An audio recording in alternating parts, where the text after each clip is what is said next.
Dr. Nielsen joins us today to consider Darfur genocide and the role of U.S. foreign policy in the 21st century. Please welcome him. Hi. Thank you all for coming. Thank you for being interested in the topic of genocide. I know that you've seen a lot of exciting lectures over the last few months.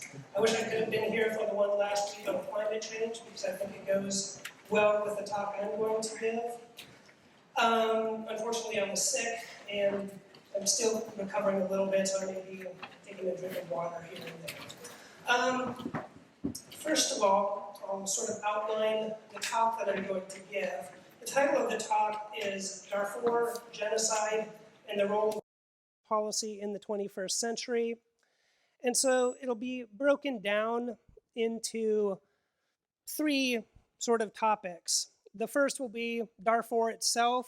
And what I'm going to do is really lay out the argument that I made a number of years ago in a paper that was published in the journal Ethnicities, where I argued that there were four sort of events that led up to the genocidal violence in Darfur. And I called this the four event structure thesis. So the first being Darfur was affected by, or the conflict in Darfur was precipitated by the development of Sudan as a modern state. And I'll talk about its earlier history a little bit. Secondly, the development of the commercial economy, which served to sort of reconfigure the ethnic relationships within Sudan and parts of the African Sahel. And perhaps almost most significantly, the 1982 to 1984 drought. And I think this one is particularly important as we see the effects of climate change, which do, I think, play a role in what's happening in Darfur now. Sadly, the conflict in Darfur is continuing, and I'll talk about this a little bit more later. And then finally, Darfur is really, or the conflict in Darfur is really the result of a number of regional conflicts, primarily between Chad, the neighboring country of Chad, and Libya.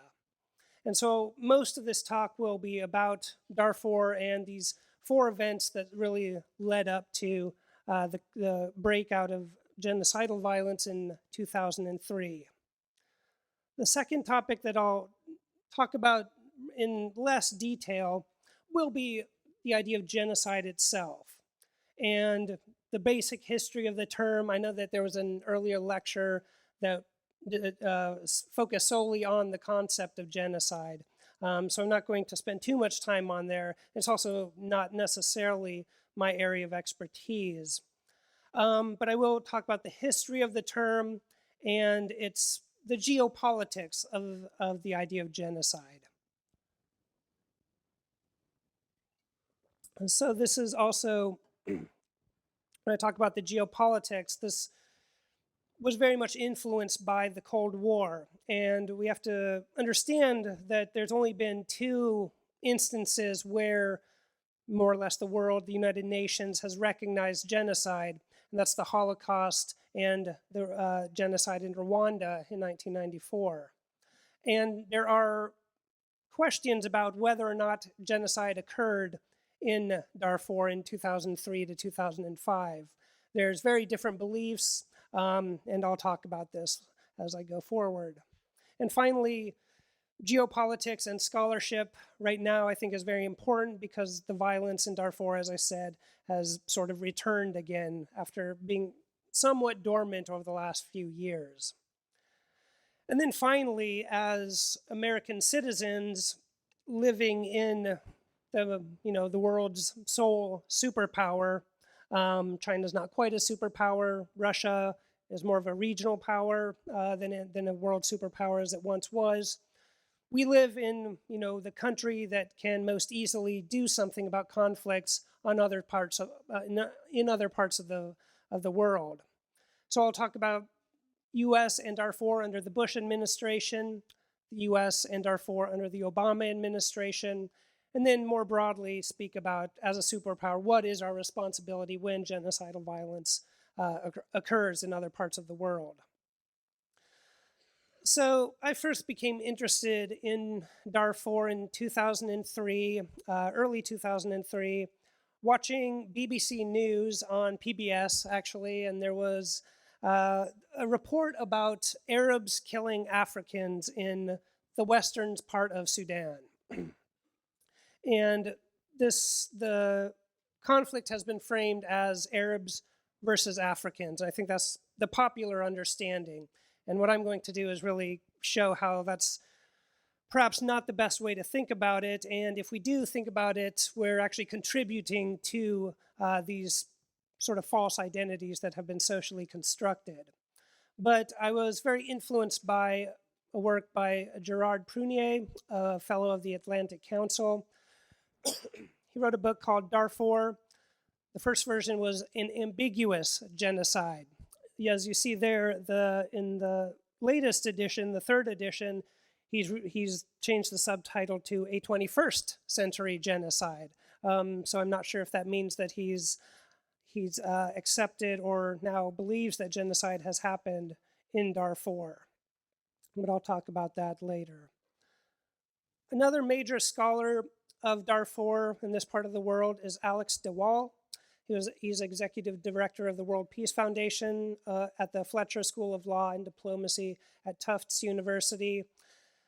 Back in 1984, which was a crucial time in the history of Darfur, he was doing research on the famine that happened as a result of the drought there.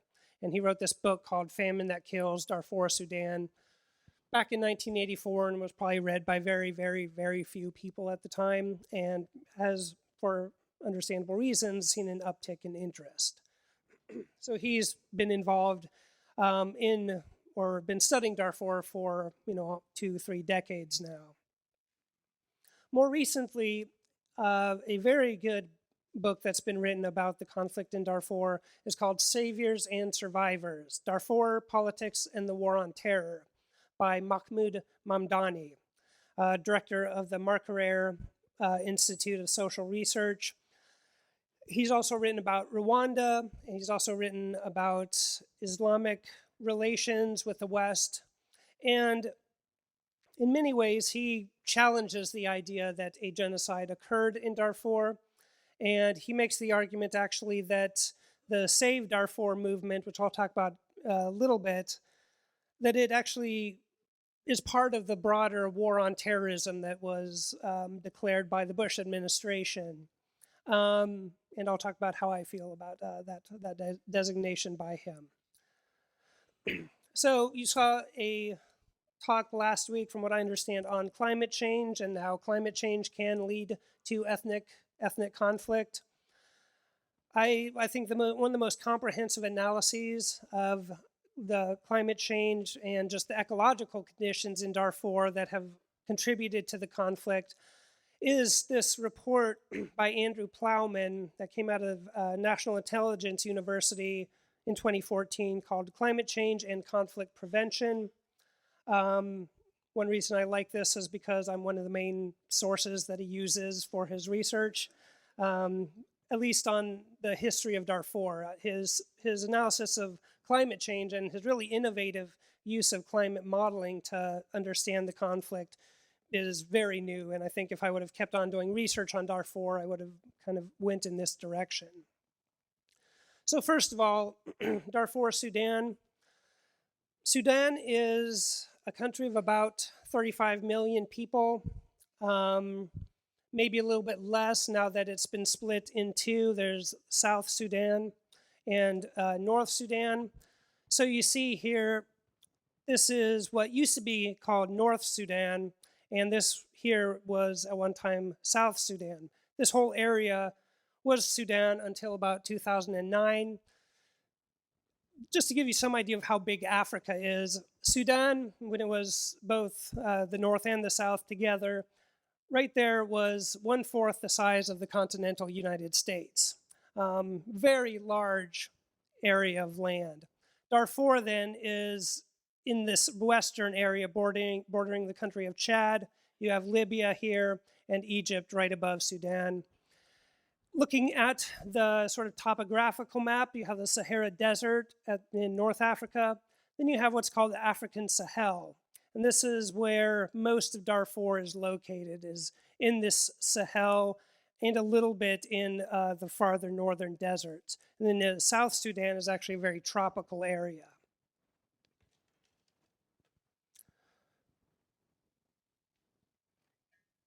So Darfur and Sudan, I should say itself, has some of the most biologically diverse habitats in the world. And in fact, some of the warfare that's happened there has led to and the kind of strange consequence in sort of a lot of area being untouched by development. And so you have actually more wildlife there than you did maybe 30, 40 years ago. So kind of a strange result of the conflict.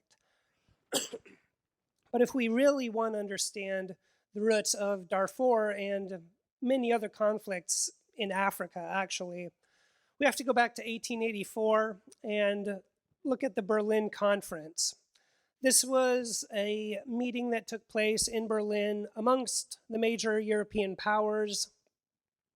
And basically, it was all white Europeans, all men, all very powerful people. And they had a map of Africa in front of them, and they more or less rather arbitrarily drew lines parceling out parts of Africa to each country. It wasn't just one map, they took some time to arbitrarily draw these lines. No input from any Africans, of course.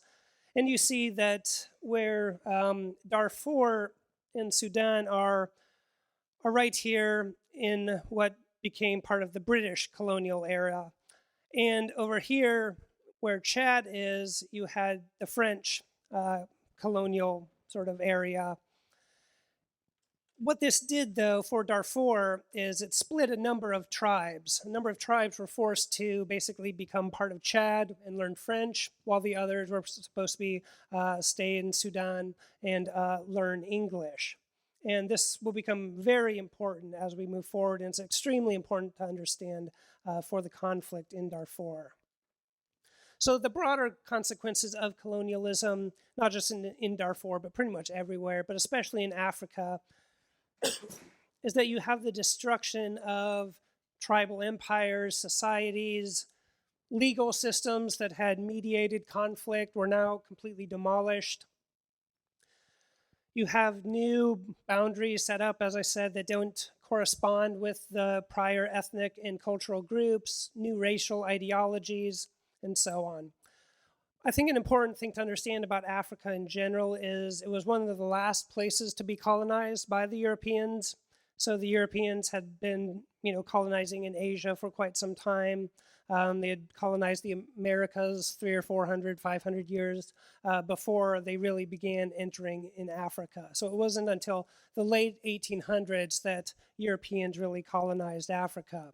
And really by the 1950s and 1960s, they decolonized Africa. So within really less than a century, you have the European powers come into Africa, completely reorganize the place, and then leave very abruptly. And I think, some of the chaos that we've seen in Africa has been a result of this. I mean, we can trace that sort of path-dependent relationship from colonialism. So this is actually an out-of-date map because this shows Sudan as it was before it became North and South Sudan. And you see here on what would be your left, Darfur. There's North Darfur, Shamal Darfur, Garb Darfur, which is East Darfur, and Janub Darfur, the southern part of Darfur. And in the other map, you can see its relationship to Chad and the Central African Republic. This will become very important as I go forward.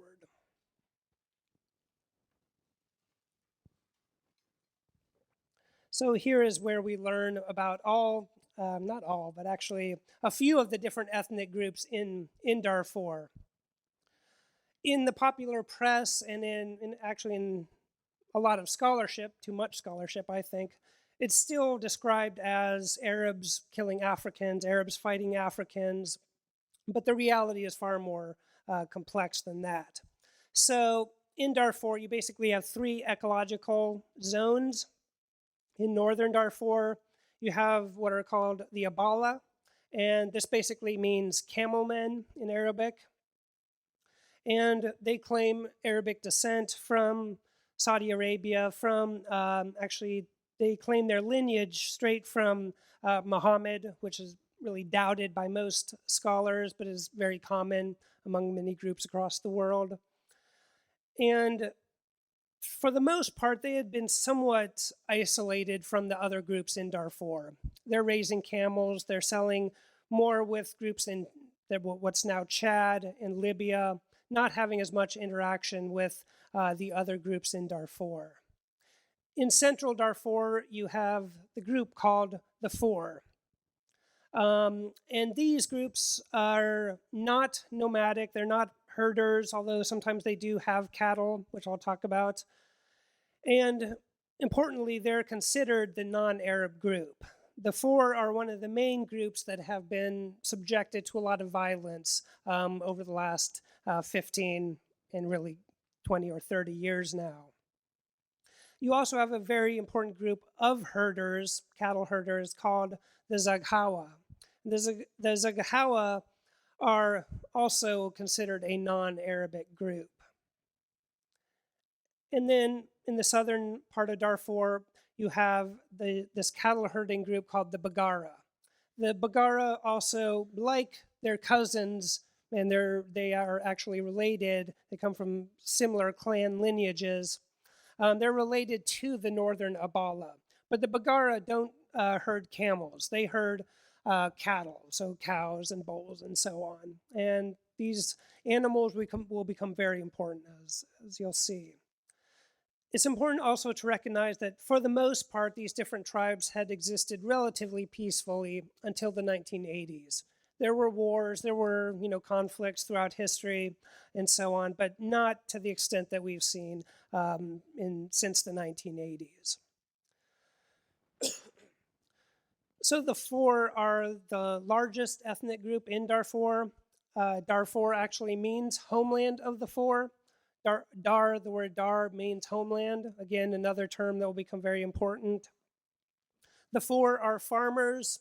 They grow millet, some maize, and other kind of staple crops, and for the most part have been, fairly self-sufficient, had very small trading networks. And they've been marginalized by the central government. They were more or less marginalized by the British administration as well.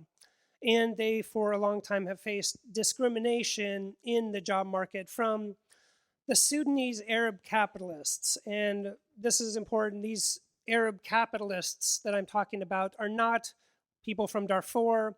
They're groups in northern Sudan. And all of the people who live in Darfur, or at least the vast majority, as well as in Sudan itself, would look to us Americans and probably most Europeans and many other people in the world actually as black, as what we would consider black. Now, that's not how racial and ethnic lines are drawn in most of Africa actually, and especially in Darfur. So the Arabs and the African groups that are fighting each other, that are called Arab and called African to us, really probably wouldn't look much different. And I think that's very important to understand because I think the press coverage can be rather misleading. So more recently, they've faced competition with herders as land has become more scarce. So this is a picture of the Bagara and the Abala. They have long roots going back for centuries in Darfur.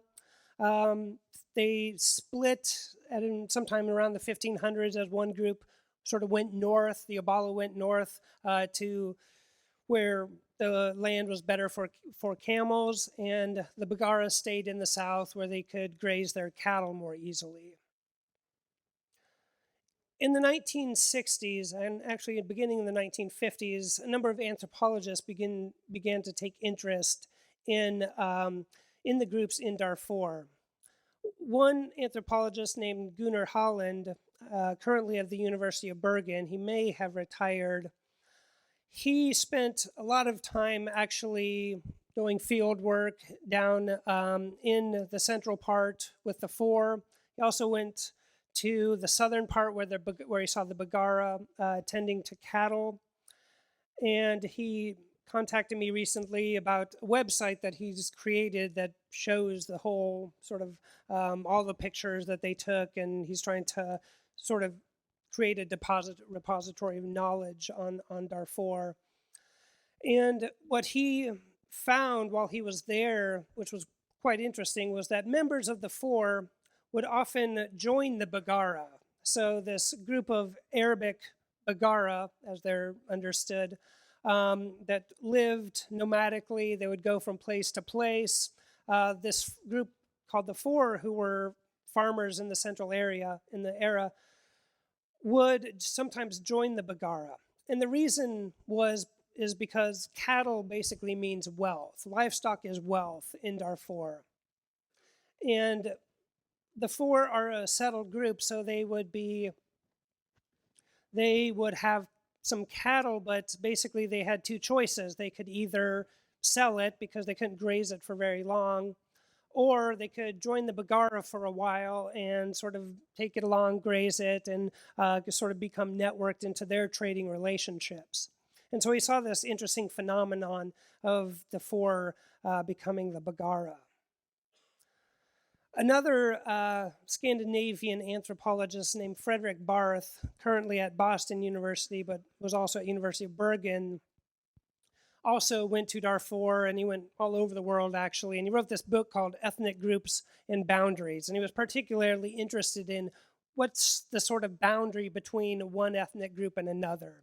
So, in America, what would be Italians and Irish in the early 1900s in New York City? Where would that boundary be? What sort of customs would distinguish the Irish from the Italians and things of that nature? And so he was looking at different groups and trying to find out what were those boundary conditions. A advisor of mine sort of expanded on his work and looked at ethnosexual boundaries and saw that sexuality was part of this boundary maintenance. And sometimes there would be violations of those boundaries by having sex with members of a different ethnic group, either consensually or not consensually. And he found that some of these boundaries were very malleable. And when I first started doing this research, I had no idea who Fredrik Barth was. My advisor said, you should look at Fredrik Barth. He talks about ethnic boundaries. What I didn't realize, and what she didn't know either, was that he actually spent a lot of time going to Darfur and writing about Darfur. And he has this sentence that really kind of struck me in this book, Ethnic Groups and Boundaries, saying perhaps the most striking case is that from Darfur provided by Holland, that guy I just talked about, which shows members of the Ho Agricultural Four of the Sudan changing their identity to that of nomadic cattle Arabs. And I thought this was very interesting because at this point I had already begun to understand that this is the two groups that were fighting now. So back in the 1960s, he was saying that of all these places in the world, all of these ethnic groups across the world that he had studied, he thought the most striking case of people crossing boundaries in a very fluid way was in Darfur. And you have basically 35 years later, it being called the first genocide of the 21st century of these same groups that he was talking about, were able to switch ethnicity so easily. So I thought that really basically is where I developed my thesis, is how did it get to be this way from the 1960s when it was supposedly so fluid to today when it's very militarized and very rigid, actually.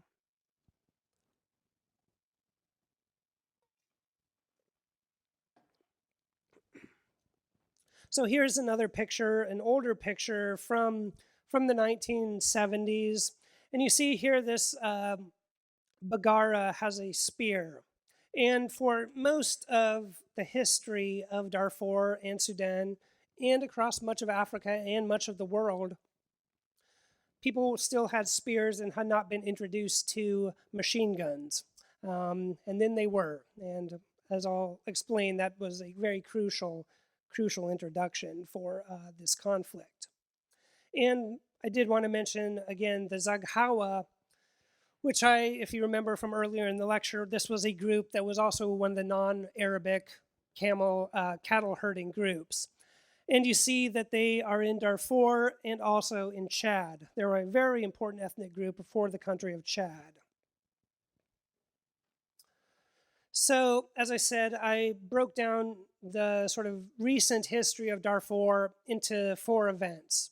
The first event being the development of the modern nation state of Sudan. This was preceded by two takeovers of the region. First, before the British came in, the Ottoman Empire, working through Egypt, basically colonized the area.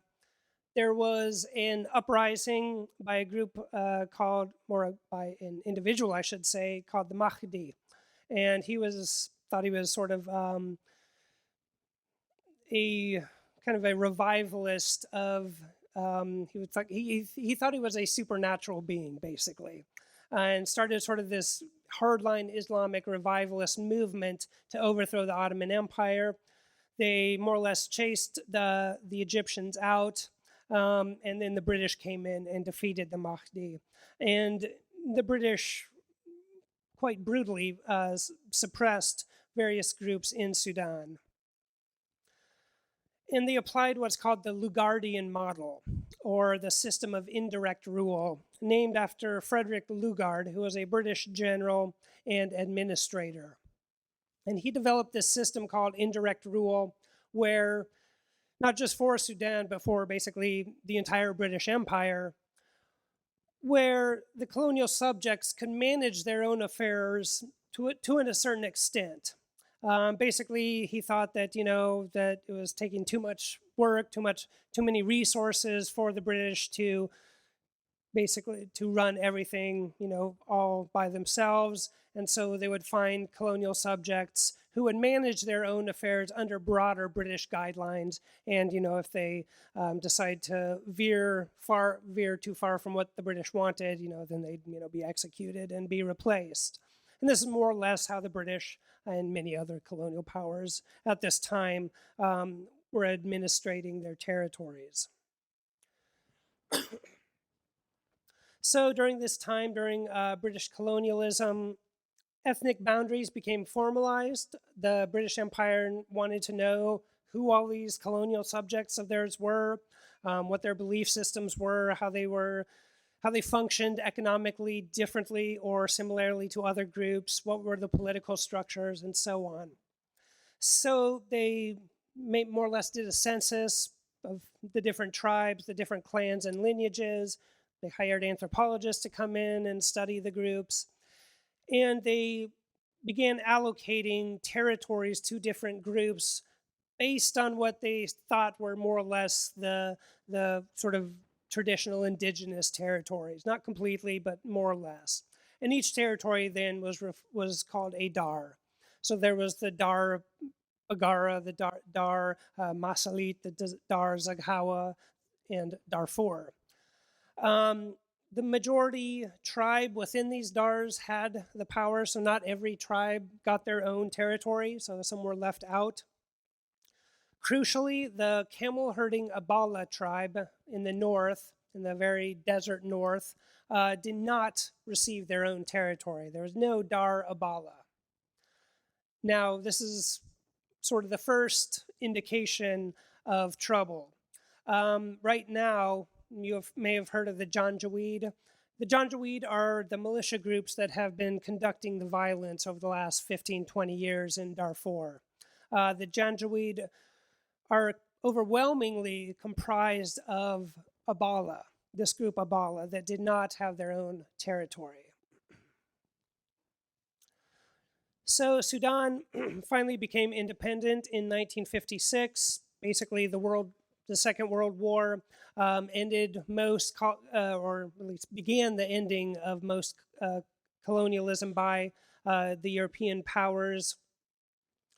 It's kind of interesting what would have happened if the Second World War wouldn't have happened. How long, would it have taken before European colonialism would have ended? But Sudan became independent in 1956, and as was the case with many places that became finally independent from European rule, there was conflict between different groups over who now was going to run the territories, who now was going to run these new nation states. So one group that took power under Jafara Numeri, I pronounce it Numari, some people pronounce it Numeri, but his regime took power and were more of a sort of modernist group, and he outlawed all political parties, and his power lasted from 1969 until 1985. And this is basically the time period when the North and South war between the different parts of Sudan really happens. It's important to realize that before Darfur, there was this war between the North and the South in Sudan, roughly 2 million people killed. The North was Islamic and was more arid, semi-arid climate, while the South was primarily Christian or animist, having more traditional belief systems. The Civil War really picked up in 1982. There had been a peace process before then, but then it sort of reignited in 1982, lasting until about 2005 when the final peace treaty was agreed upon. And the current leader of Sudan, Omar al-Bashir, took power in 1989 through a military coup and actually intensified the war. So things got worse in the 1990s. The Darfur violence, the Darfur genocide, if you want to call it that, begins in 2003. The International Criminal Court issues an arrest warrant for Omar al-Bashir in 2009. And so this kind of brings you up to today in terms of the basic modern state, the role that the modern state played in leading to the conflict. The second event structure is commercial capitalism. I, in my first article, called it the introduction of the money economy. I think that's misleading. I think the commercial capitalism is a better way to understand what happened. So going back, centuries actually, a group called the Jelaba were the main merchants in their area, and they were Arabic. Over time, they became more capitalistic, and as the modern state sort of came into being, they became very powerful because they were the merchant class. And this new nation state was going to be, part of the capitalist world system. And you already had these merchants who were essentially the capitalist class. And so this group becomes very, very powerful.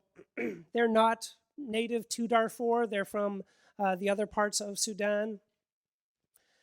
And until then, the land in Darfur was sort of a checkerboard of farms and pastures. And it was actually described this way to Alex de Waal, one of those researchers who was there in the 1980s. And one of the tribal leaders he was talking to basically, in the sand drew out a checkerboard like this.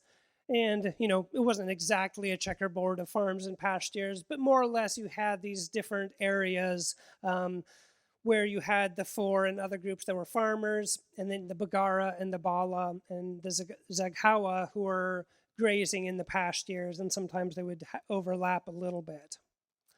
Well, the state passes the Unregistered Land Act of 1973, where you hear the Jalaba, I should say, they are given more or less the authority to incorporate all of Sudan into the commercial economy.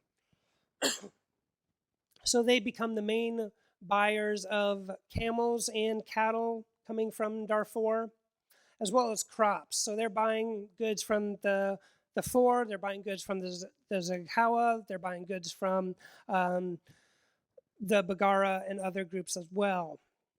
And before then, most groups were very self-sufficient, or they had much lower level trading networks. Once the Unregistered Land Act is passed, all land that is not officially registered with the government basically becomes the property of the central government. And if you did register with the government, it didn't necessarily work in your favor. The Sudanese government and this capitalist group, this capitalist class, the Jalaba, basically structure land relations in a way that benefits them, that benefits the central government, benefits the central state. So increasingly, the group the four who are not Arabic but who are Muslim, are discriminated against. They're discriminated against in the job markets. They're discriminated against in the land allocation system.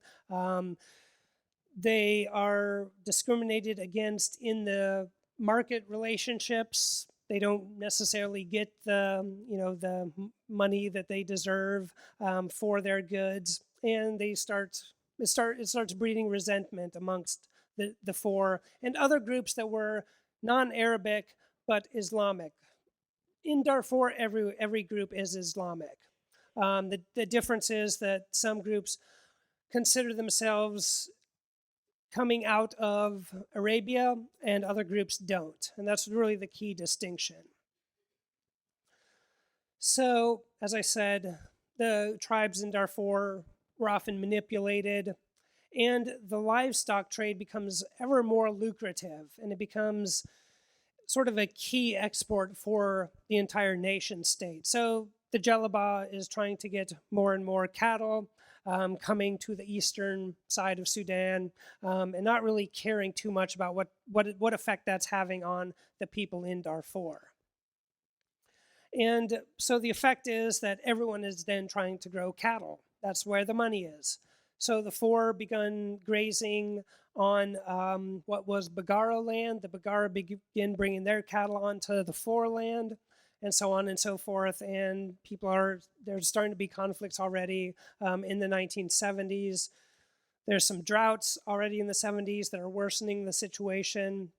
Basically, land is becoming more scarce, and everybody wants to sell cattle.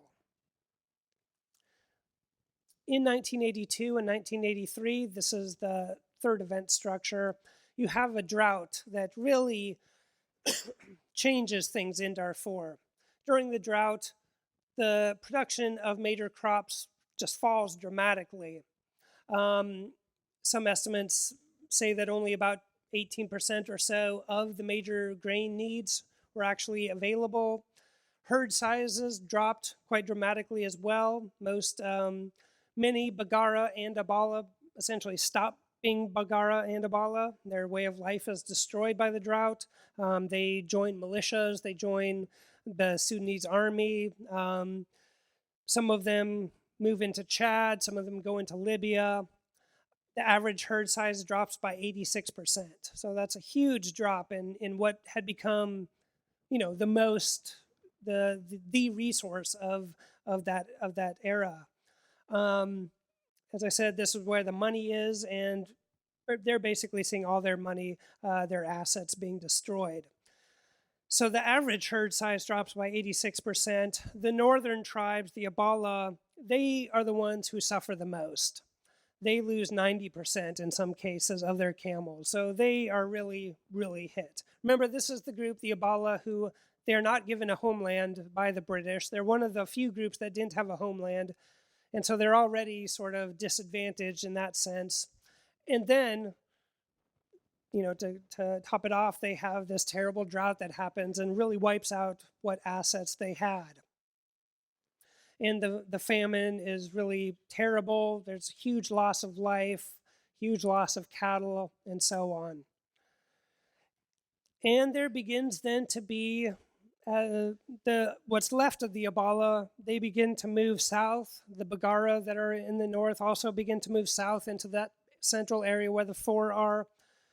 Many of the Bagara that are in the south also begin to move north, because you see here in these two pictures, on the one, I guess it's your right, that's the central Darfur area during the wet season. And this is also during the wet season in the north. This is the Abala, very dry desert conditions. And you can kind of understand why the herders who depend on these herds now more than ever want to move to where the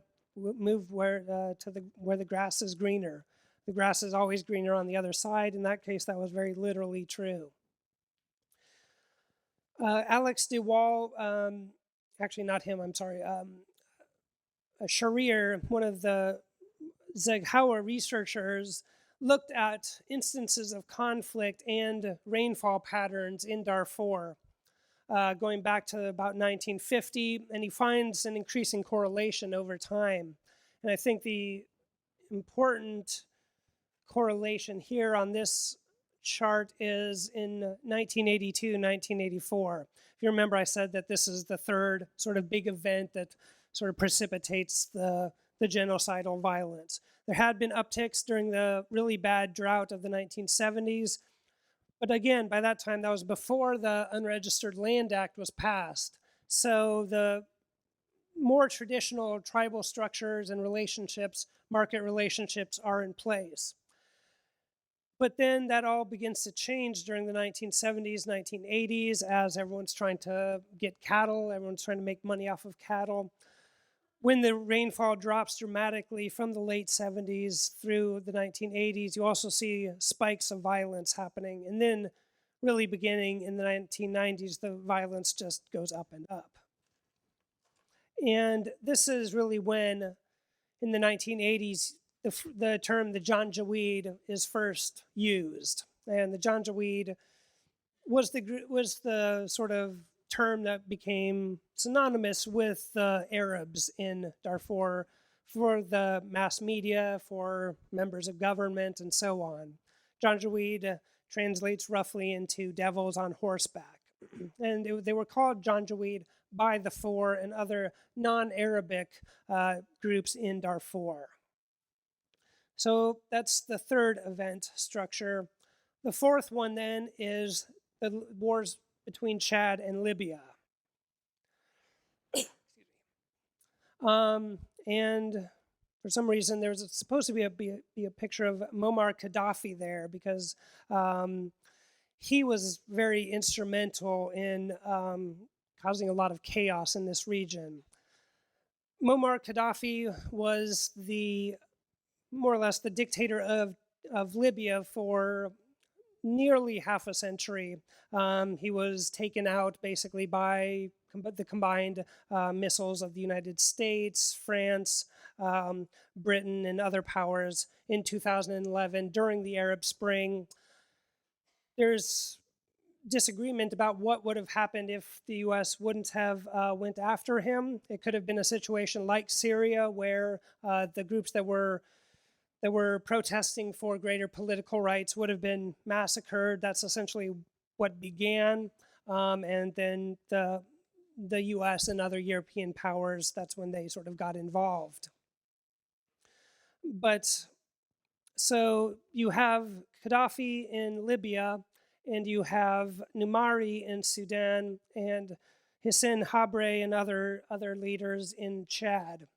And there's a great book about this called Africa's 30 Years' War, about this time period. And I don't think you can really understand what happened in Darfur without understanding this 30-year war that took place there. So in the 1980s, Gaddafi started to have this idea of pan-Arabism. He wanted to create this pan-Arab belt across Africa. And he wanted to create this sort of nationalistic identity that would counter the European imposed identities and would counter the influence of the West in general. And he did this by funding various mercenary groups in several different countries, really across the continent of Africa. And he was getting some aid from the Soviet Union. But one of his primary targets was Chad, which is located directly beneath Libya. and which is right next to Darfur. And Sudan, for the most part, wasn't too interested or didn't care too much about what was going on in Chad. That's a bit of an exaggeration. They did care, but they had a lot of their own internal battles going on between the north and the south. So Gaddafi begins this war with Chad. Most of the fighting, most of the warfare then takes place in Darfur. And so Darfur is very destabilized already at this point. By the 1980s, they've been destabilized by colonialism. They've been destabilized by the central government coming in and sort of shaking things up. And they've been destabilized by the drought. And now you have a war happening on their soil. And that just, kind of breaks things apart quite dramatically.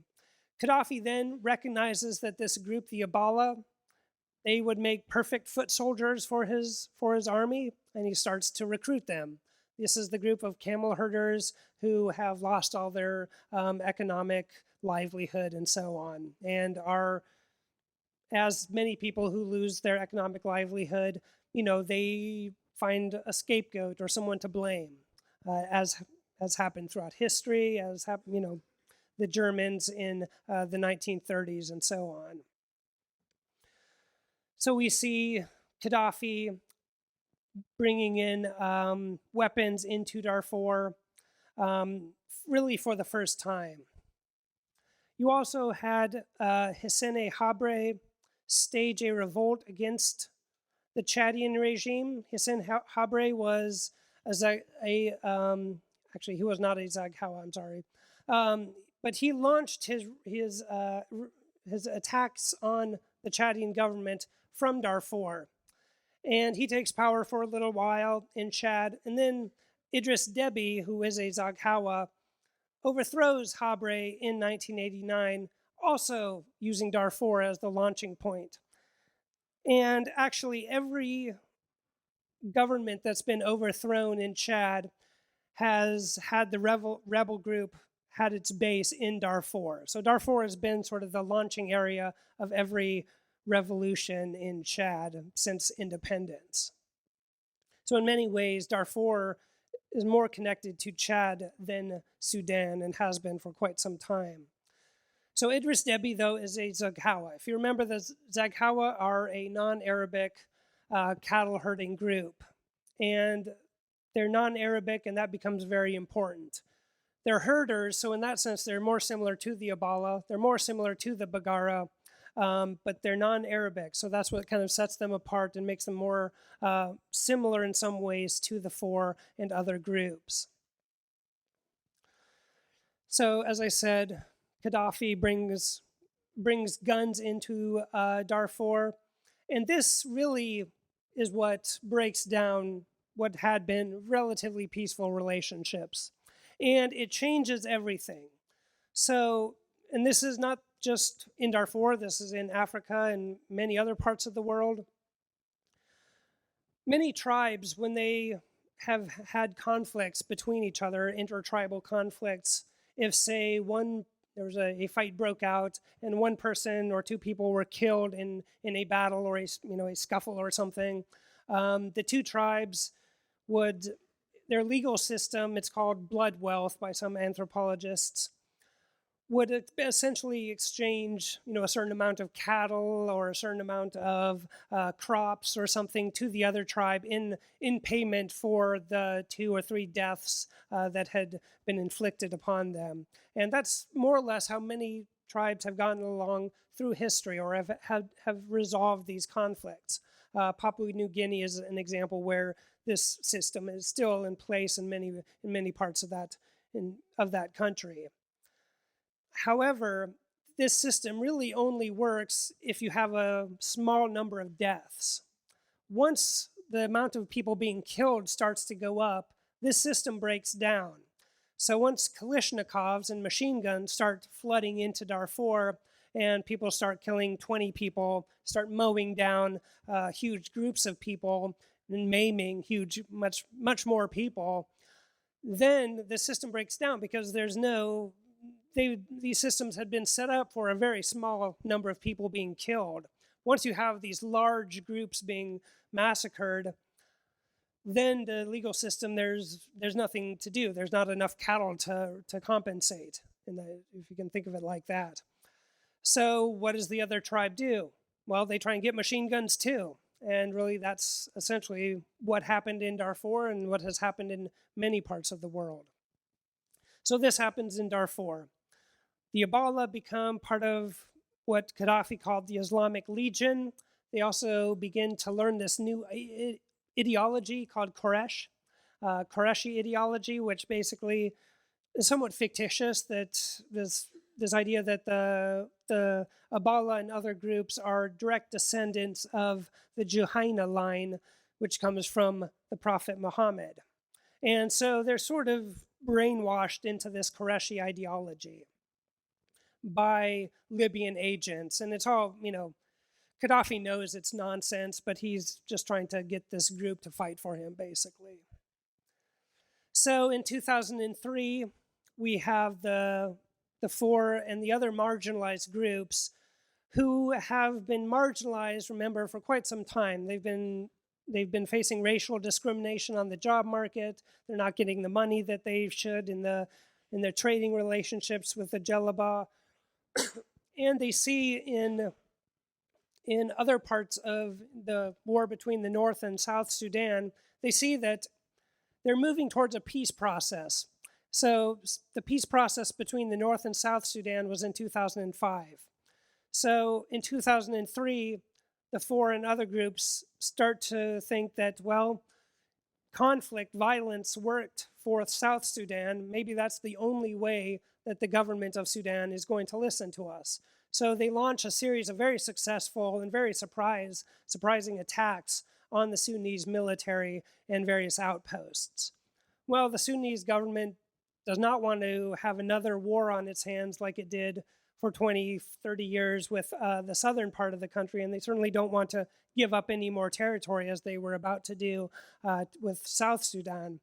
So they take these militias that have been organized by Gaddafi and that are still kind of roaming around and have fought also in South Sudan, and so are very battle hardened at this point. And they are these groups that now become, these militias become the Janjaweed. They supply them with weapons. And basically the way that the attacks would happen would be that the Sunnis aircraft, Air Force would come in, start dropping bombs on the villages, try and bomb as many of the weapon arsenal areas as they could, try and bomb the horses and stuff so no one can ride away, get away in that sort of, in any sort of way really. And then the Janjaweed would come in along with the Sudanese military. So you would have the Janjaweed generally coming in on horses or riding camels, armed with all sorts of weaponry that the four did not have. That was supplied by the Libyans earlier and now by the Sudanese government.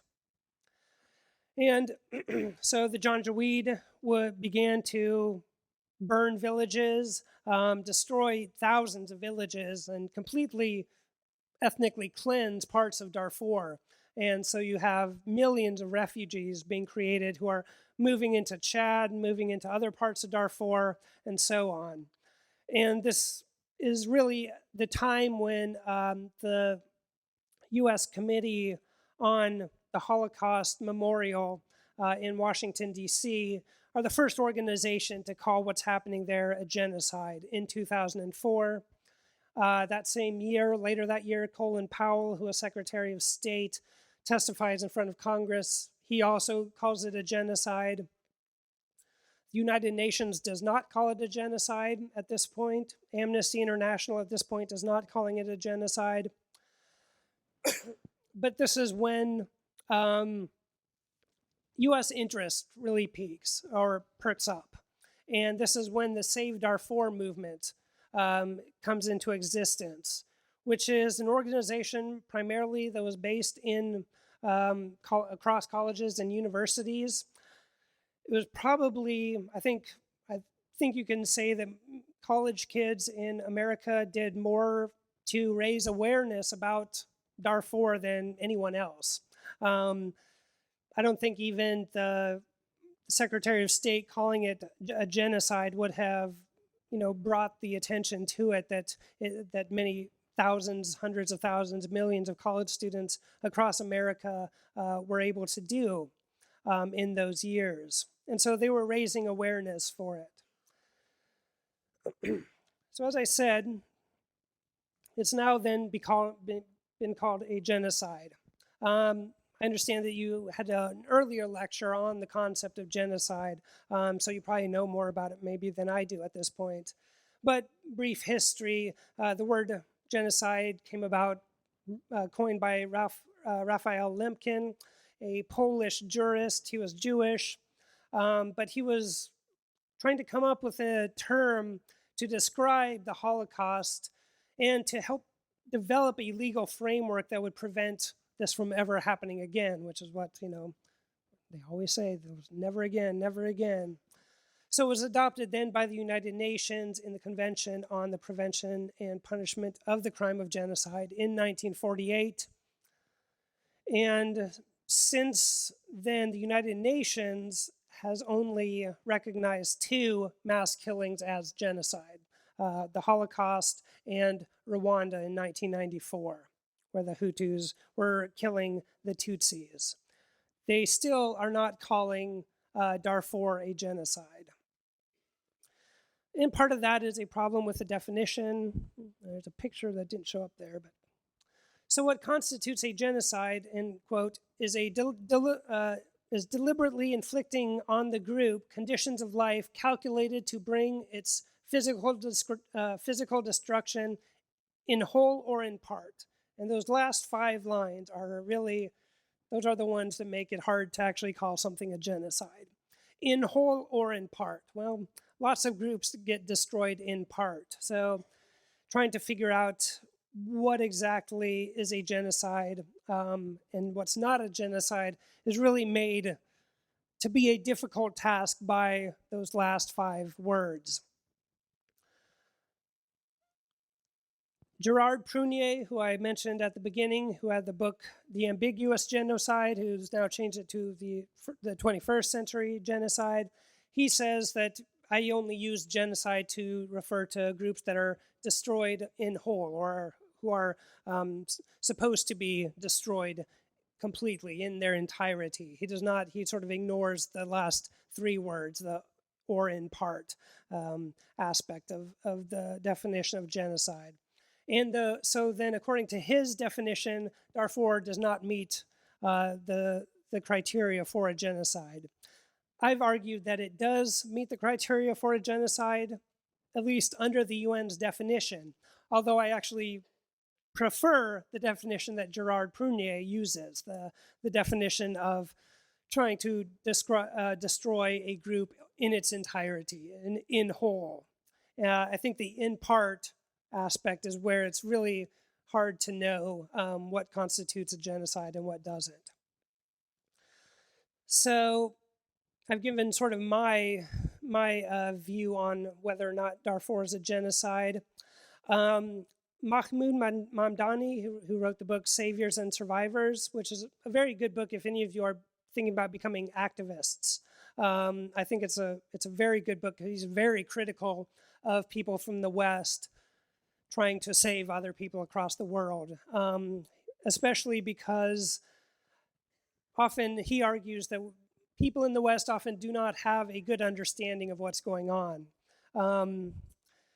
As I said, in the popular press and amongst government officials, American and European government officials, the conflict has been described as Arabs versus Africans, Arabs committing genocide against Africans. You don't hear about it's Abala and Bagara committing acts of genocidal violence against the Four and the Zaghawa and all these other different tribes. Because when you actually look at what's happening on the ground, the whole idea of Arab and African just doesn't hold. So I argue that it does meet the criteria of the United Nations criteria for genocide, but so do many other conflicts around the world. And if we're going to call Darfur a genocide, we have to call many other conflicts a genocide as well. The US under Bush labeled it a genocide. He is quoted on 3 occasions as referring to it as a genocide. Obama, when he was a senator, called it a genocide. He has not called it a genocide since he has become president. Hillary Clinton in 2006 called it a genocide as well. I don't think she called it a genocide at all while she was Secretary of State under Obama. And it's important to note, though, and this is why Mamdani does not call it a genocide. Up to this point, researchers have not found any explicit orders from the Sudanese government to exterminate completely groups in Darfur. And so I think that's why the Amnesty International, Doctors Without Borders, Human Rights Watch, I believe, and the United Nations have not called it a genocide. They say that there are crimes against humanity, war crimes have been committed, but they don't believe that a genocide has been committed in the same way that one was in Rwanda or in Germany in the 1930s and 1940s. I will say that one of the problems that I think with Mamdani's account also is that towards the end of the 1980s, as conflict begins to become more common between these different tribes, they do start to refer to themselves as Arabs and Africans. And there is this ideology of Arabism that starts to develop, and Africanism. And these are sort of socially constructed identities that had not existed prior to the 1980s. No one would call themselves Arab or African or any of those things, non-Arab, before this point. By the end of the 1980s, as the conflicts are getting worse and worse and groups are sort of dividing more and more, they do start to call themselves Arabs and Africans. And I think it's because of that it was an easy sort of go-to way to describe it for the national press, for Americans to understand it. As I said very early on, they'll deconstruct these ideas of Arab and African into many different tribes. And actually, as I sort of ended my research on Darfur, the conflict becomes more and more complex, and more different groups are fighting each other. Groups that are considered Arab are now fighting each other. Groups that are considered non-Arab are fighting each other. So it's much more complicated than I think most accounts are sort of letting on.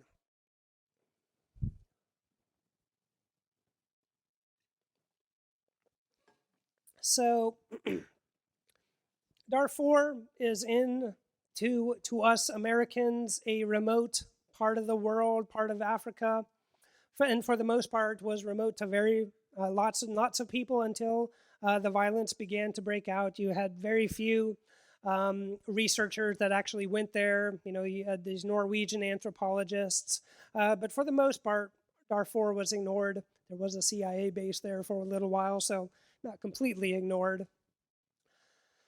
But then it became labeled by the American government as the first genocide of the 21st century. So the question is, what do we do about this? If we're the ones who are calling it a genocide and we are the world superpower, there's no one else in the world that can sort of deploy forces as rapidly as the US. The US is the only superpower, the only major power that has easy access to both the Pacific and the Atlantic Ocean, which, according to some strategists, is why the US power is on the rise in the world, not in decline. I tend to agree with that, which does not mean that the US is going to be more prosperous, that we're going to be a more prosperous people, but our sort of dominance of the world may actually rise because we basically control the world's oceans and are sort of the moral force of the United Nations and the trading agreements and everything in the world. So if anyone's going to do something about Darfur, people expect it to be the United States. And there's a cartoon there that's not showing up. But it was Uncle Sam sitting on a couch watching TV, if you can imagine it, and the TV was saying someone, just one person can make a difference in Darfur, and Uncle Sam is sitting there in a recliner with the bubbles of his thought bubbles coming out of his head, saying that one person needs to hurry up and do something, referring to us. However, what exactly can we or should we do in Darfur? This was one of the popular signs that you saw back in 2004, 2005, out of Iraq and into Darfur. And this, I think, was why Mahmoud Mamdani, who was very critical of Save Darfur, he was very critical of basically the American press and the American government. And he argues that the Save Darfur movement was really just part of the war on terror. I mean, and because of some of these sentiments, because you did have certain groups that were in favor of the Bush doctrine of preemption, that were in favor of the war in Iraq, and that were, very pro the war on terror, who also wanted to bring it into Darfur. But then you also had a lot of peace activists and people who were opposed to Iraq, the war in Iraq, and thought instead of, invading Iraq, we should have been trying to stop the genocide in Darfur.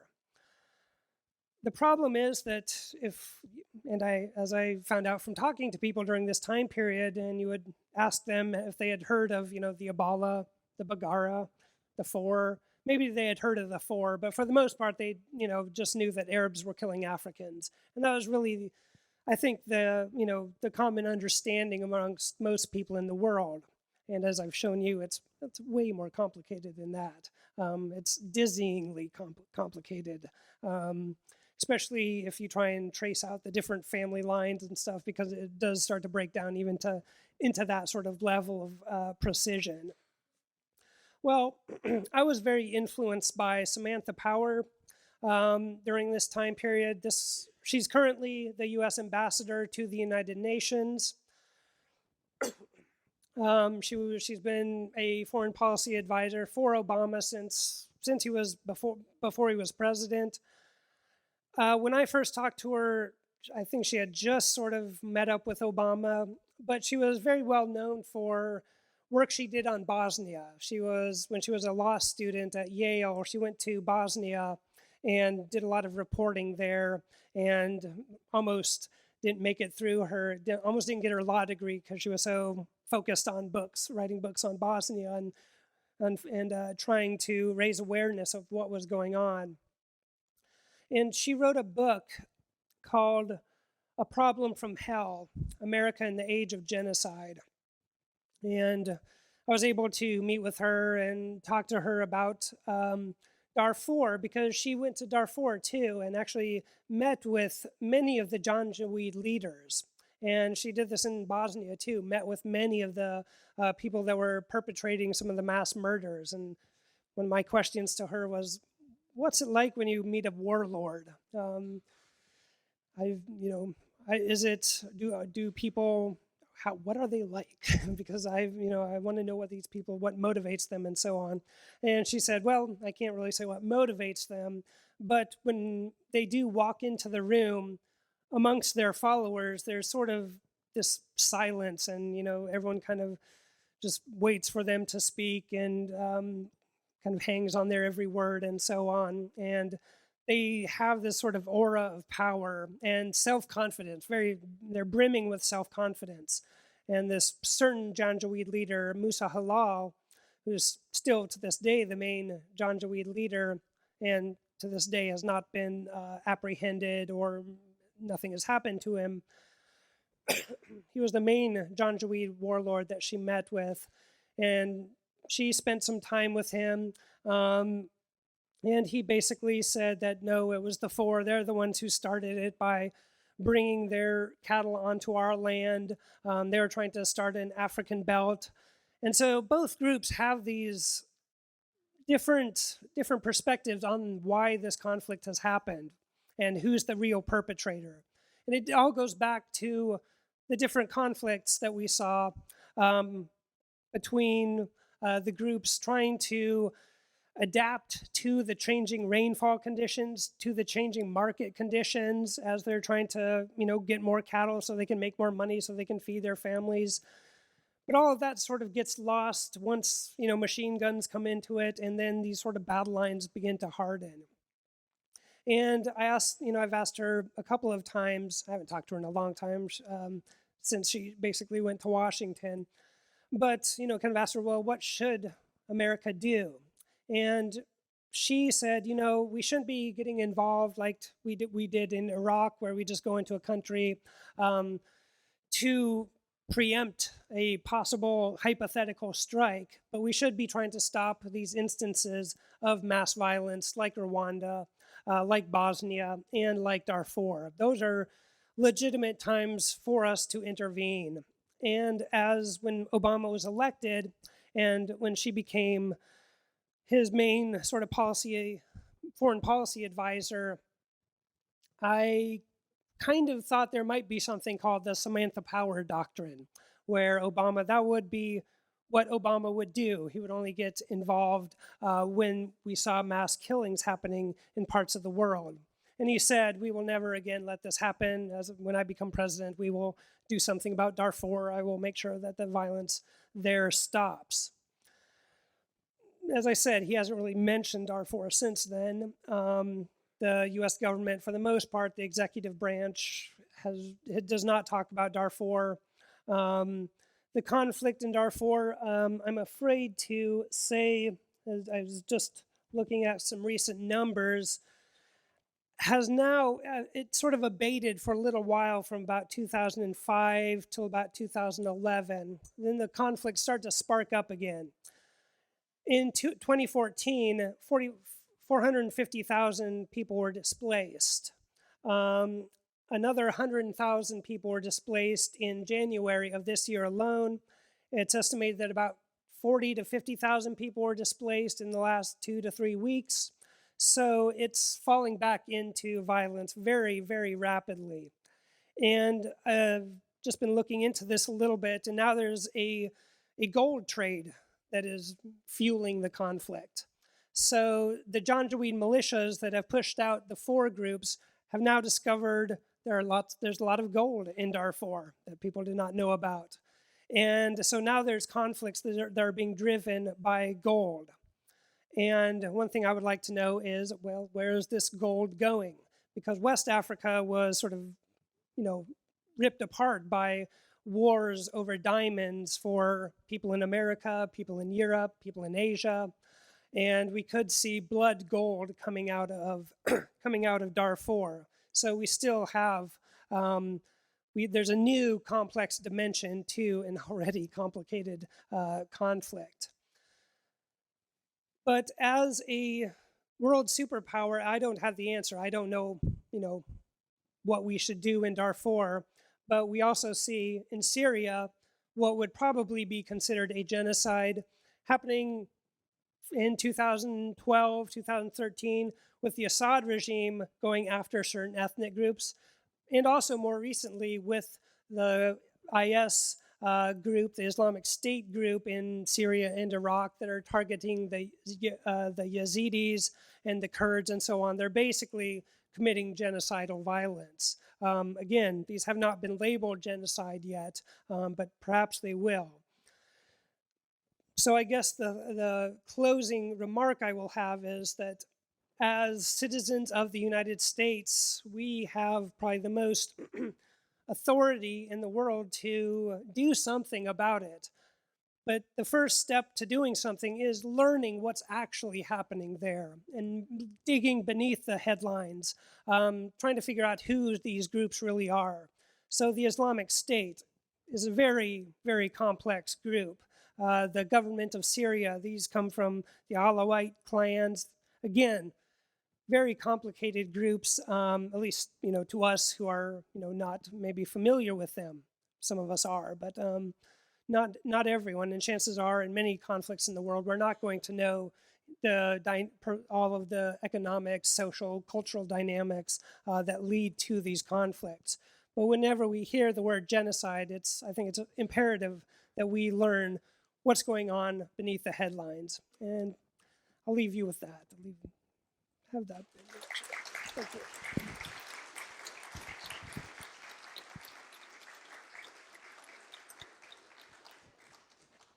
So I understand there's going to be some questions, and for the video recording, I'll restate the questions into the mic. Any questions?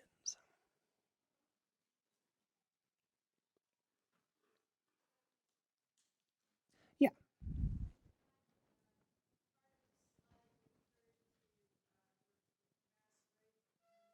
Right. Okay. Yeah, sorry. The question was that one of the slides pointed out that there were mass rapes occurring in Darfur, and I forgot to talk about that. And that's actually how I began my research, is looking at the mass rapes in particular. I began by looking at a number of human rights reports, about 200 different accounts of, of rape, and reading the personal accounts and so on. And it became pretty clear that the Janjaweed militias, once they had driven out many of the men, that they would start preying upon the women and committing mass rapes. And it was very racialized. And they would call them derogatory terms, referring to their blackness. The specific term is zerga, a very derogatory term that's sort of equivalent to the N-word in the United States. And the problem got worse as the conflict worsened as well. Many of the men then from these tribes began to join militias to fight the Janjaweed and to fight the government forces. And so the women were often, and women and children, were often left unprotected in these villages or with minimal protection. Or they would be driven out of their villages and have to go on these long, many mile treks to a refugee camp that maybe had been set up by the United Nations or the Red Cross or other groups. But then the Janjaweed began to learn about these different movements of women into the refugee camps and started to attack them as they went to refugee camps. And then the situation got worse when they got into the refugee camps, because they were basically concentrated there, and the Janjaweed militia began to attack the refugee camps. Or what they would do is wait outside of the refugee camps, and as women would leave to go gather firewood and look for food, basically forage for food, the Janjaweed would attack women there as well. We don't know how many women were raped in Darfur from 2003 to about 2009. Looking at the whole period now, we don't know. Some estimates are as high as 100,000, some are around 70,000. But again, as is often the case with rape and war, we don't know what the actual numbers are. But it was, as in Bosnia, as in many conflicts, it was used as a weapon of war, essentially. I think I saw a question over here. Yeah. Professor, you spoke of how gold is influencing. Right. Is it true that oil is also a factor? Yes, less of a factor, but it's part of the whole conflict in Sudan itself. So the question was that I had mentioned that gold was quickly becoming a new sort of variable in the conflict in Darfur. Sudan has a lot of oil, and most of the oil is actually in southern Sudan, or on the border between northern and southern Sudan.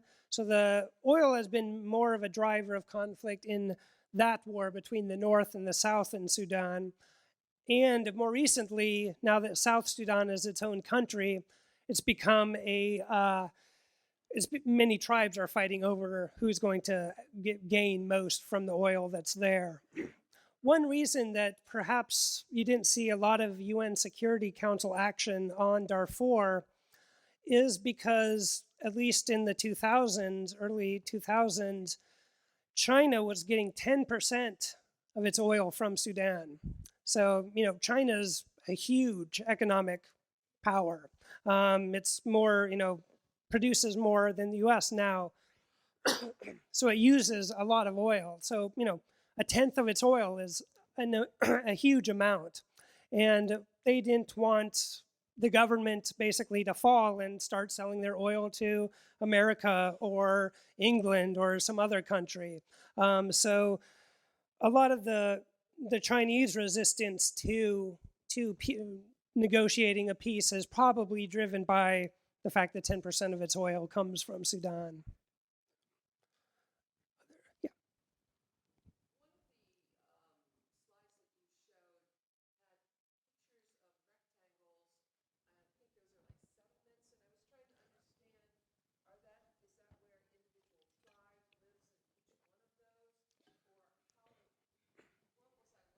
Right.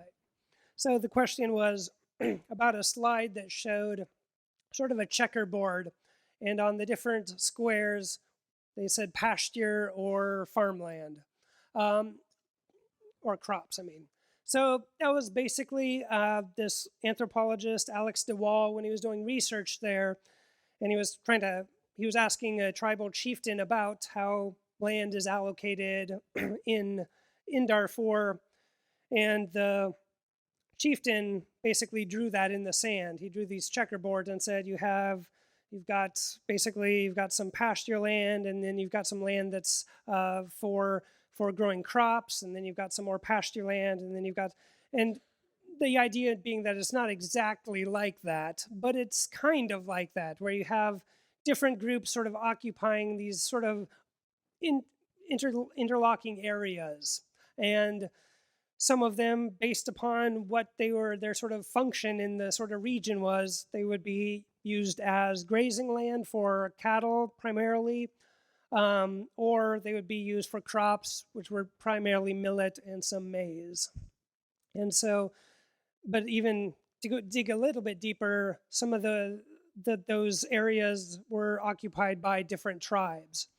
And, I talked about the Bagara, the Abala, the Zaghawa.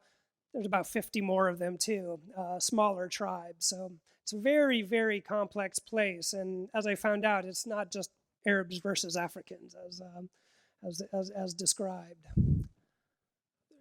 Yeah.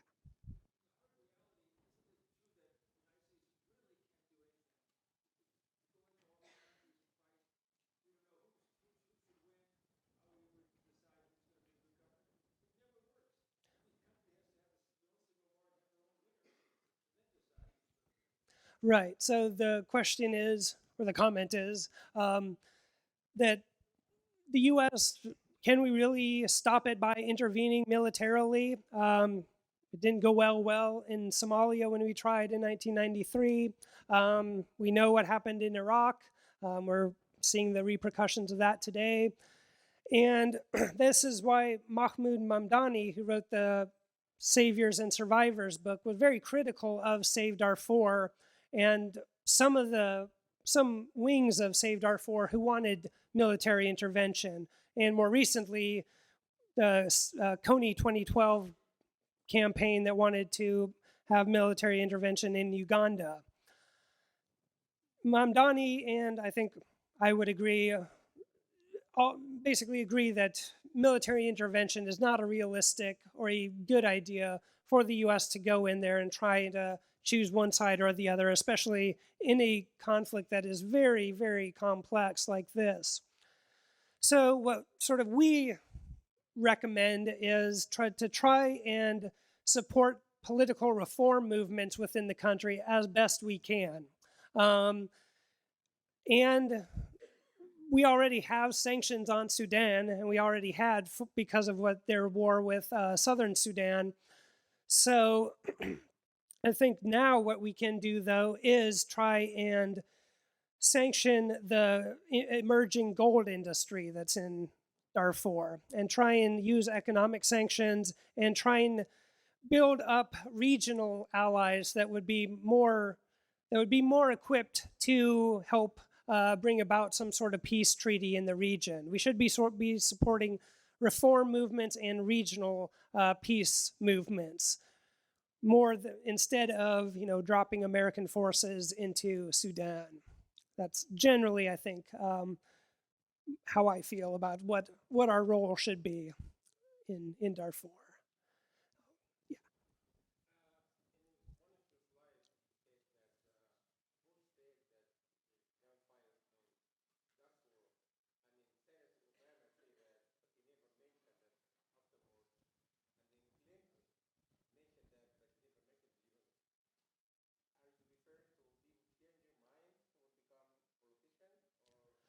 Okay, so the question is, so you had Obama call it a genocide when he was a senator. You had Hillary Clinton call it a genocide when she was a senator. This was when they were sort of getting ready to run for president. And then they haven't mentioned it since then, since they've actually become president and secretary of state. Two positions where you think they could say something, then it would have quite a bit of value. So why aren't they mentioning it now? I think it's because they basically, I think, realized that the conflict was extremely complicated and there was no easy way to end it. And if they were to focus on it, if they were to call it a genocide and then focus their foreign policy on ending this genocide, they just didn't want to do that. I think when Obama came to office, he was sort of preoccupied with the financial crisis, trying to get out of Afghanistan and Iraq. And I just don't think they had the political will to try and end the conflict in Darfur. I think just 2 weeks ago, people from the executive branch were questioned in front of Congress. They were asked, why isn't anything being done in Darfur? And it was sort of the same answer, well, we're trying to support groups in the region and so on and so forth. But they're not doing much about Darfur. Yeah.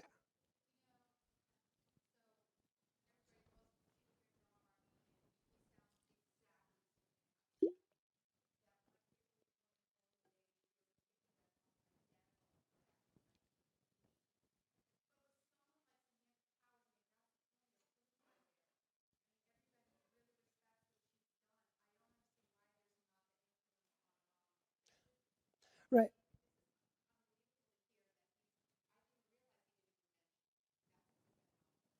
Right. So the question is, Samantha Power, she writes this book, The Age, America in the Age of Genocide, saying we should have done something in Armenia, we should have done something in Rwanda, we should have done something in Bosnia, we should do something in Darfur.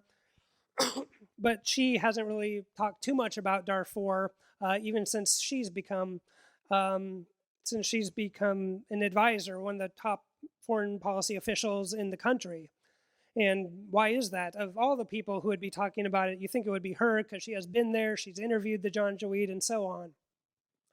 And actually, in the last week, since the anniversary of the Armenian genocide, there has actually been articles in the Washington Post about Samantha Power asking basically that same question. Why isn't Samantha Power doing something or saying more about it?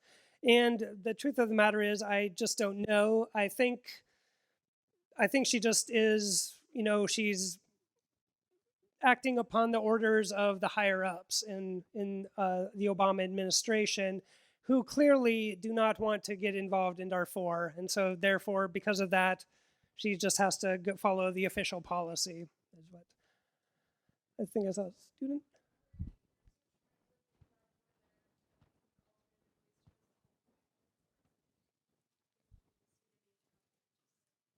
So the question is, are there any groups or tribes in Darfur that are trying to resolve the conflict through other nonviolent means, or is just the Sudanese government just attacking and not letting this happen?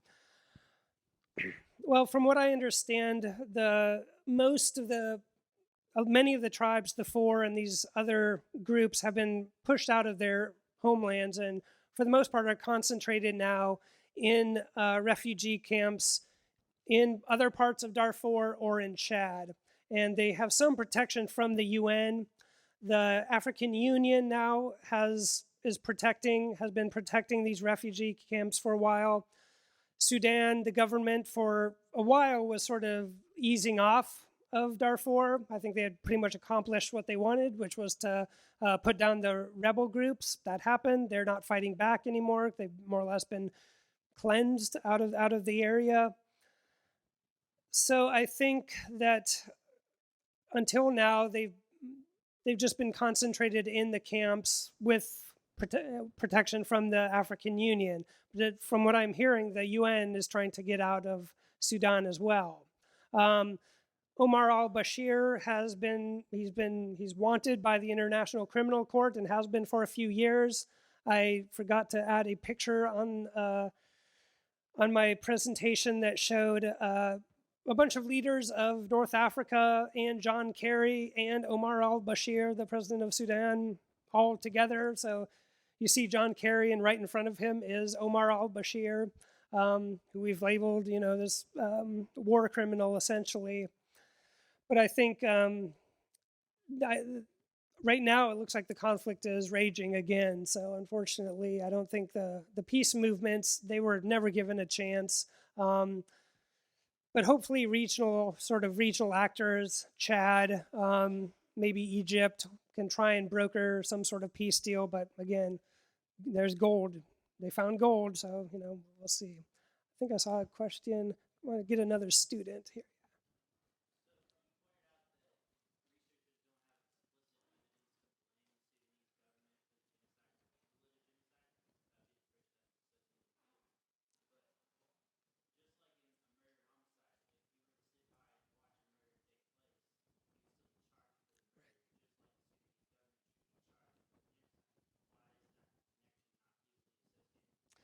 That's a very good question. So the question is, and the example, if you see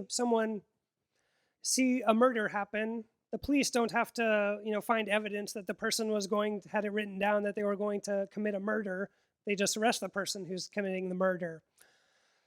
To call something a genocide, they need, or the legal framework as it exists, they need more evidence that the government specifically wanted to exterminate a specific group of people.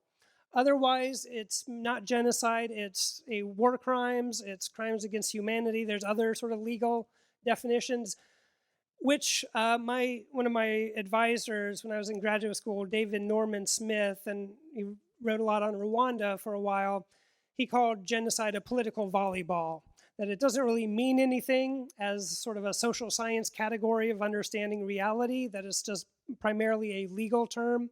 And I think that's the best way to sort of understand genocide and why things are labeled genocide and other conflicts aren't. Often it has more to do with broader geopolitics than what's actually happening. Bosnia has not been officially labeled a genocide. Even though you had sort of concentration camps there, you had ethnic cleansing, you had the same sort of dynamics that we see in Darfur, in Rwanda, and so on. It just sort of depends on the broader geopolitics. But that's a good question. Yeah.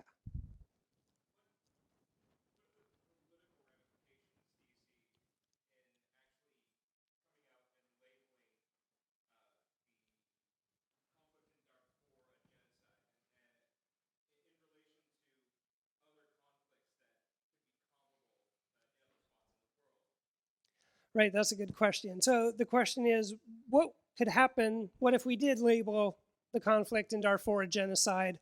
What would that mean then for many of these other conflicts that are going on around the world that look pretty genocidal?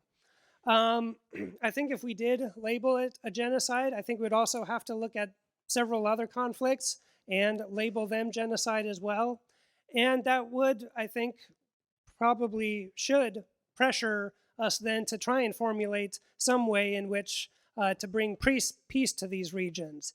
It would mean then that China would have to ignore the fact that they get 10% of their oil from Sudan and have to work to whatever compromise or whatever solution then would end the genocide, whether or not that meant the fall of the current regime in Sudan.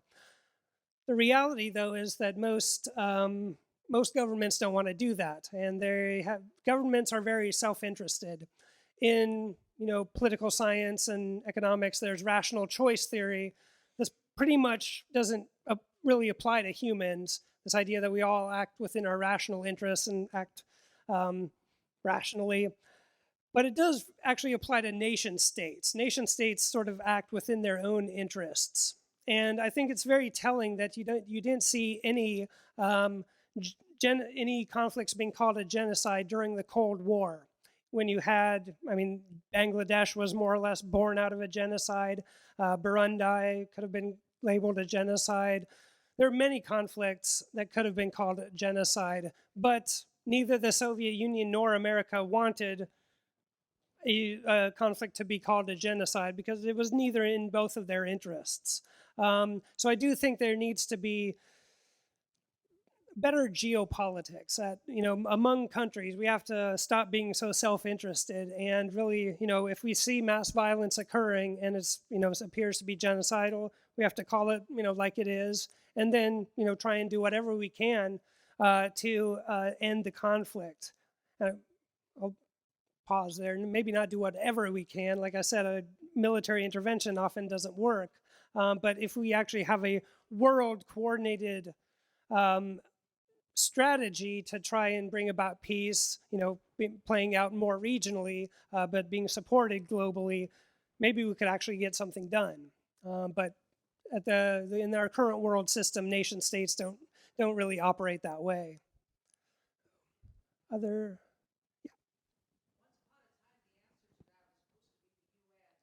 Right.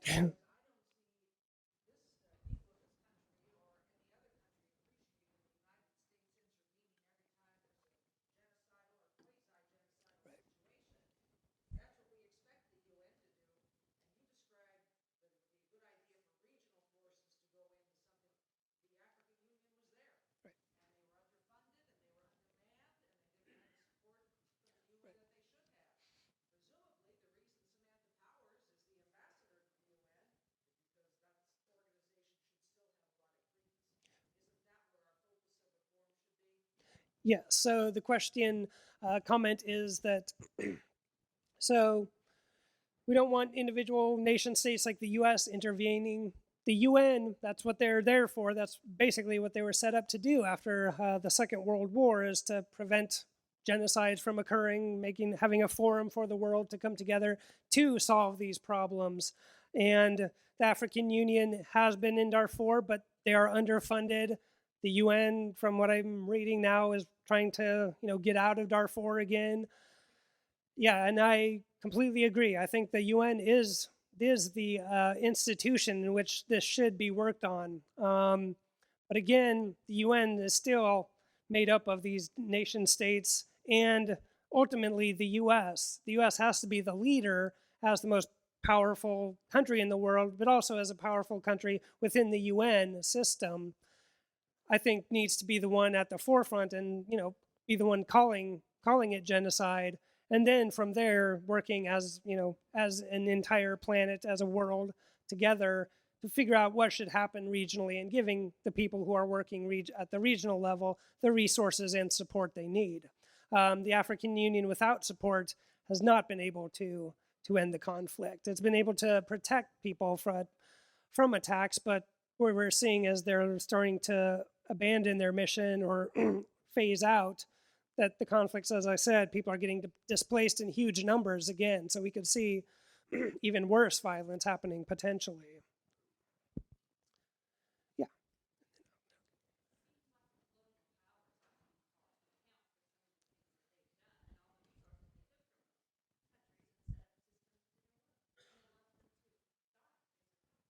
Right. So the comment is perhaps the former colonial powers should be the ones who put up most of the perhaps the aid or whatever's needed to resolve the conflicts.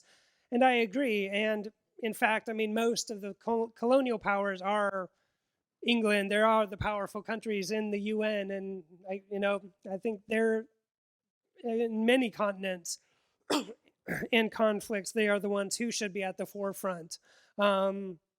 Unfortunately, as I said, they have their own interests. France does get involved more so than Britain does in Africa, for better or worse. I mean, that's debatable, I think, because they do stomp around Africa still quite a bit in some parts. So.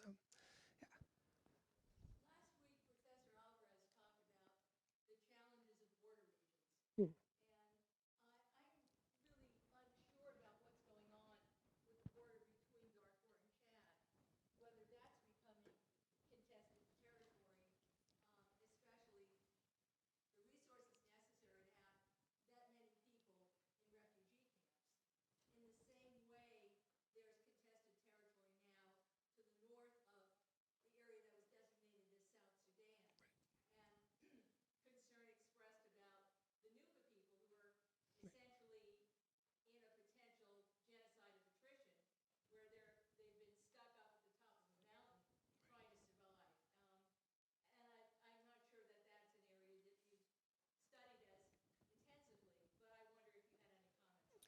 Right. So yeah, that's a very good question and comment. So the kind of question is, well, what about the borders between Darfur and Chad? We see conflict between the border of the new South Sudan and North Sudan. Well, the borders between Chad and Darfur have actually long been pretty porous. There's been tribes go back and forth, and for a long time, Sudan didn't really care too much about Darfur, and Chad didn't care too much about that side of Chad. So there was, for a long time, they didn't even really pay much attention to the borders. They'd go take their cattle just across, back and forth across the borders. The borders have now hardened. Chad doesn't want all these refugees flowing into their country from Sudan. They also are getting an influx of refugees from the Central African Republic, and I've been involved in an organization that works with those refugees. But I think that's, again, we're seeing this goes back to the other question too about the colonial powers, and I think there are strategists actually in the U.S. government, George Friedman, for example, who argue that a lot of what we see happening, the conflicts in Africa and in the Middle East right now, are going to be conflicts, it's a pessimistic scenario, but are going to be conflicts that will last for decades because they're redrawing the maps that the European colonists, colonial powers drew up. And so he argues that we have to just let these things sort of play out, and there will be new countries there and everything. I don't think we should just let them play out in that same sort of fashion. However, I do think that it is potentially time to rethink at least some of these countries if the borders and if the ethnic groups really do cross over quite often, to either figure out new ways of having borders there, or new ways in which they can perhaps have dual citizenship, or something that actually makes sense.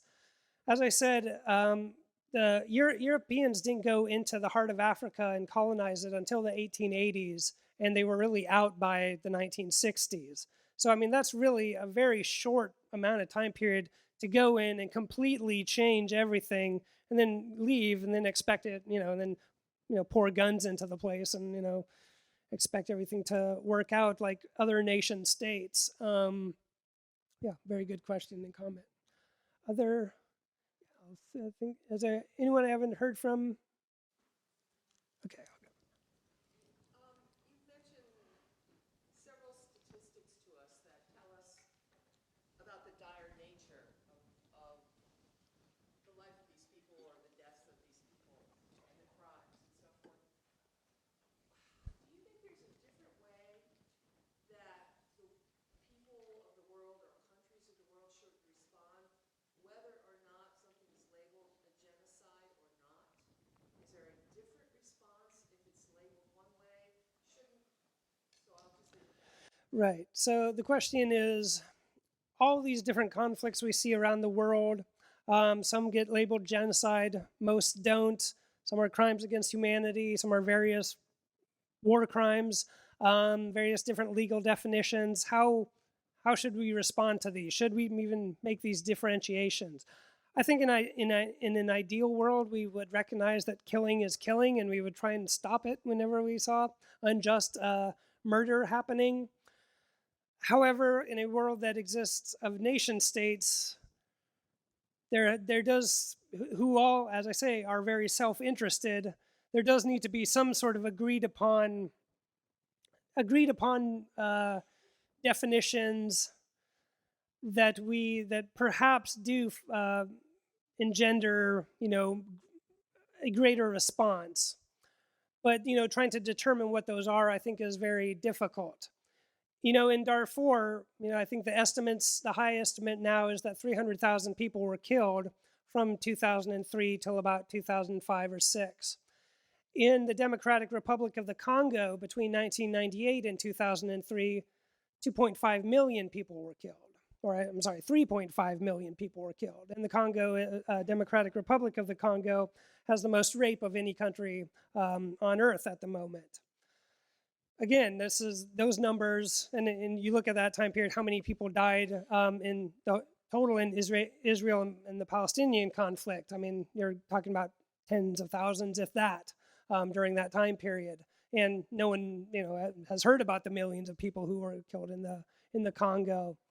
And arguably, you had much more heinous violence going on there than in Darfur, which was labeled a genocide by our government and so on. I do think that it is time that we start to think seriously about how we address conflict in the world. And I think, genocide and Holocaust lecture series like this are part of how that will happen. I think this brings about new ways of thinking about things. We learn about conflicts, about how these things are classified, who calls the shots in terms of who gets aid and who doesn't. And I think that's the way we have to go, I guess. Erik, thank you.